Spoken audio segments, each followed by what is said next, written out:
तो फाइनली हम उस जगह पे पहुंच गए हैं। ठीक आप मेरे पीछे देख रहे हैं, ये है सेंट चर्च। दुनिया के 7 अजूबों में शुमार ये चर्च सेंट चर्च नाम से कहलाता है, जो रेड स्क्वायर के हार्ट में है। कुछ दिन पहले विक्ट्री डे मनाया गया था 9 मई को, जब रशिया का युद्ध हुआ था 1941 से 45 के बीच में।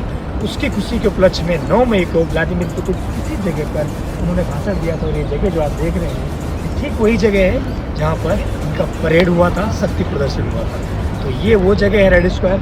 हम प्रयास करेंगे आपको अंदर तक दिखाने के लिए, बट हालांकि शायद समय हो चुका है तो शायद बंद हो, और फिर भी हम कोशिश करते हैं। तो लेके चलते हैं आपको रेड स्क्वायर।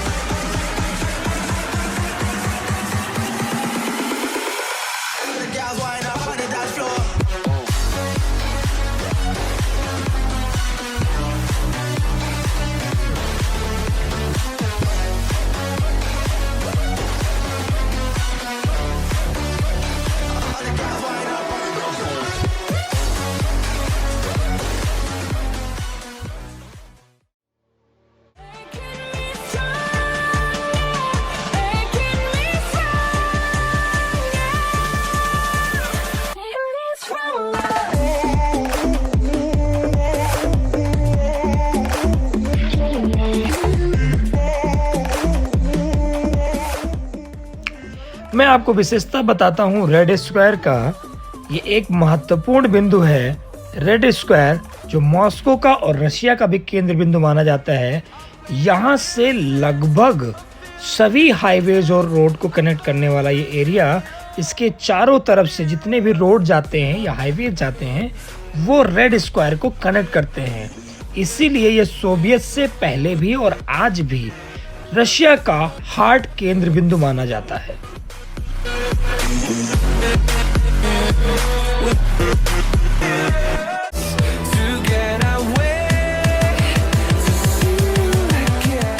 हालांकि आप जब बाहर से आते हैं किसी अन्य देश से, आप एयरपोर्ट से आते हैं एसबीओ से, आपको सीधा ओखोत्नी रियाद के लिए आपको मेट्रो लाइन मिल जाएगी ग्रीन लाइन पर। आप यहां आ सकते हैं। और ये पीछे जो मेरा मनोरम दृश्य आप देख रहे हैं, आप यहां तक पहुंचने के लिए मात्र 25 से 20 मिनट का समय लगेगा आपको यहाँ पहुँचने में। आप पहुँच सकते हैं यहाँ पर।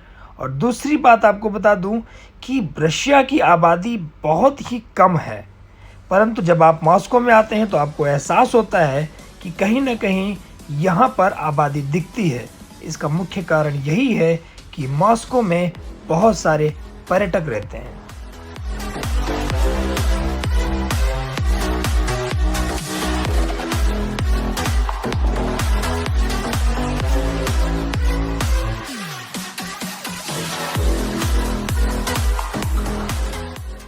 आपको मजे की बात बताता हूँ कि भारत और रशिया के बहुत अच्छे संबंध हैं। 2 संबंध मुख्य हैं।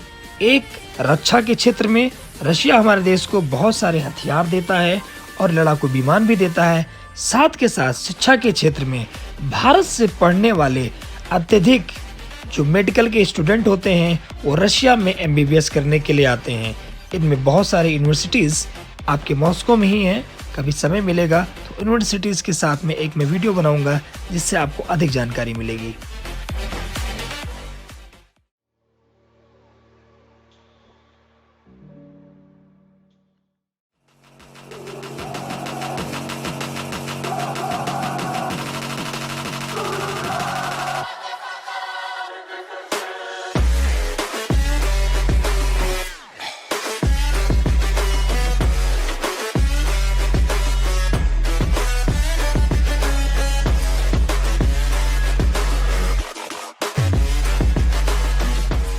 आपको साथ के साथ एक बात और बताता चलूं कि रेड स्क्वायर में ही रशिया के राष्ट्रपति व्लादिमीर पुतिन जी का आवास भी है, परंतु मैं कुछ सुरक्षा कारणों की वजह से उनके घर की फुटेज आपको नहीं दिखा रहा हूं।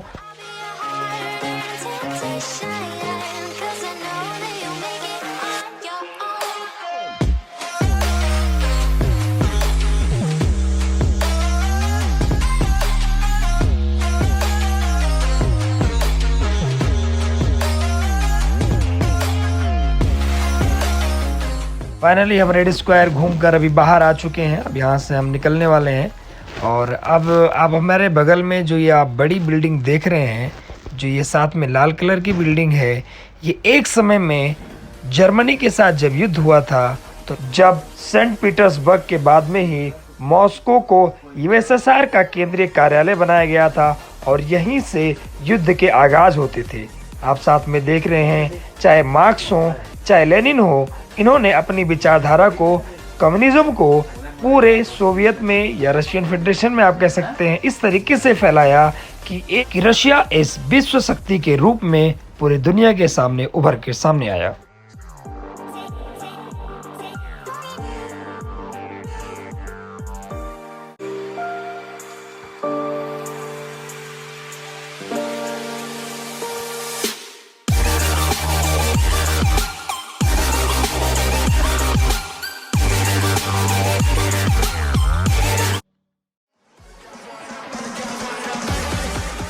ये मॉस्को का सबसे बड़ा थिएटर है, द बोल्शॉय थिएटर, और इस थिएटर की कैपेसिटी 3000 से ज़्यादा लोगों की है।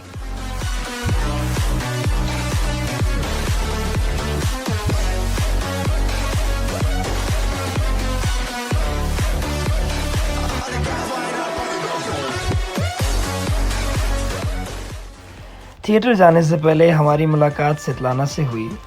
स्वेतलाना हालांकि फ्रांस की रहने वाली हैं और इस समय मॉस्को में रह रही हैं, और उनके पति डेविड जो खुद रशिया के ही हैं, और दोनों बहुत अच्छे प्रेमी युगल हैं। और मुलाकात के समय हमने बहुत सारी आपसी बात की। हालांकि हम मॉस्को में समय अनुसार मिलते रहते हैं, और हमने फिर साथ में थिएटर जाने का प्लान किया। स्वेतलाना ने हमें ये भी बताया कि एक बार वो किस प्रकार से गोवा गई थी और उनके साथ हास्यास्पद कहानी हुई। मैं कुछ बातें शेयर नहीं कर रहा हूँ यहाँ पर, तो उन्होंने अपनी रोचक कहानियाँ बताई किस तरीके से उनके साथ वहाँ पर जो हुआ था गोवा में।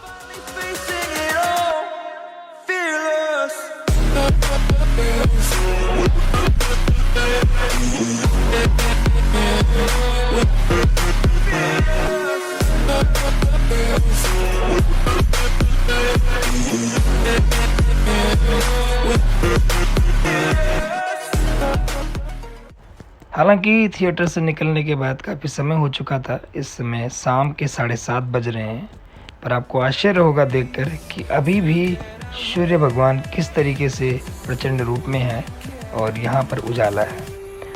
आपको एक बात और भी बता दूं, रशिया के अंदर जो खासियत है, यहाँ पर जो अंडरपास है, अंडरपास यहाँ के मुझे बहुत ज़्यादा पसंद आते हैं। हालांकि अंडरपास के साथ साथ में यहाँ पर आप अंदर जाएंगे तो आपको बाज़ार मिलेंगे, छोटे मार्केट्स मिलेंगे, एसेसरीज की दुकानें मिलेंगी। ये काफ़ी ज़्यादा प्रलोभित करता है। तो हम निकल चुके हैं अपने घर की तरफ या किसी एक रेस्टोरेंट की तरफ जहाँ पर हम कुछ खान पान कर सकें।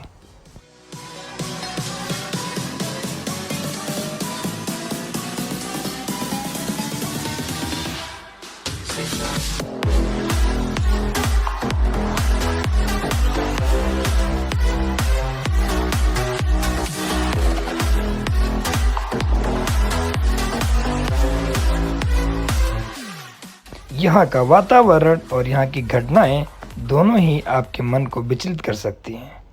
तो चलिए, सड़क की सभी मनोरंजन दृश्यों को देखने के बाद अब हम निकल पड़े हैं एक सुपरमार्केट की तरफ, जहाँ पर कुछ हमें भारतीय शाकाहारी भोजन की आवश्यकता है जो हमें वहाँ से खरीदना है।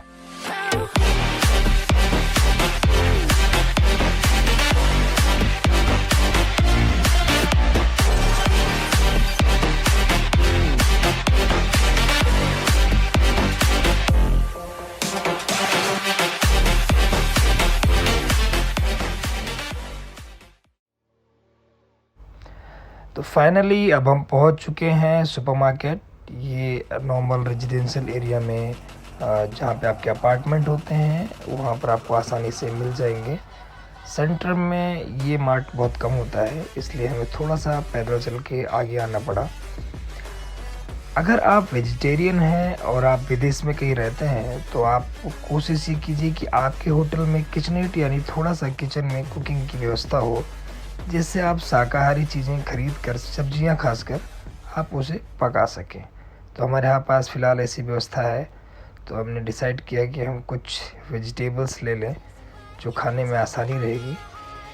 क्योंकि आश्चर्य की बात ये भी है कि हम वह KFC और मैकडोनल्ड के ऊपर भी आधारित रहते हैं कभी कभी।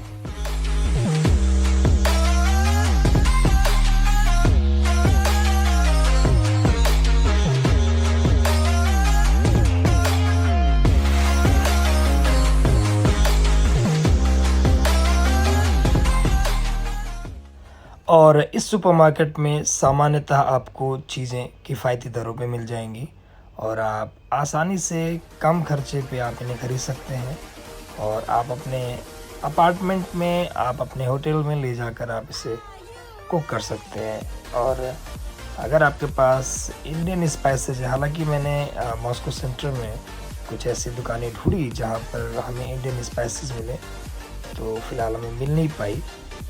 पर एक चीज़ ज़रूर है कि दूध जो ऐसी चीज़ है जो हर जगह मिलती है, वो मेरे लिए बहुत वरदान रही है। तो मैं सुबह और रात को दूध ज़रूर पीता हूँ, तो इसलिए मैंने दूध का प्रोडक्ट भी लेने का प्रयास किया और ये भी बहुत किफ़ायती दरों पे है।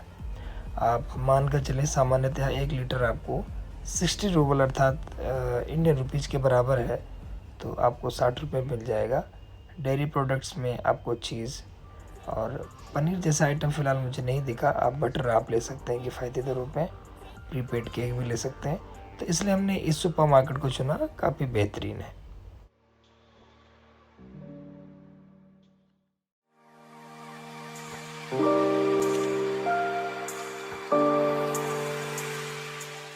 फाइनली हमने अपने ज़रूरत के सारे सामान खरीद लिए हैं और हम अपने होटल की तरफ निकल चुके हैं। तो आज की जर्नी समाप्त होती है। वीडियो देखने के लिए बहुत बहुत धन्यवाद। आगे मिलते हैं फिर अगले वीडियो के साथ, लेकिन आप सब्सक्राइब करना ना भूलें। द ट्रांसपोर्टर, आपका अपना YouTube channel. Thank you so much.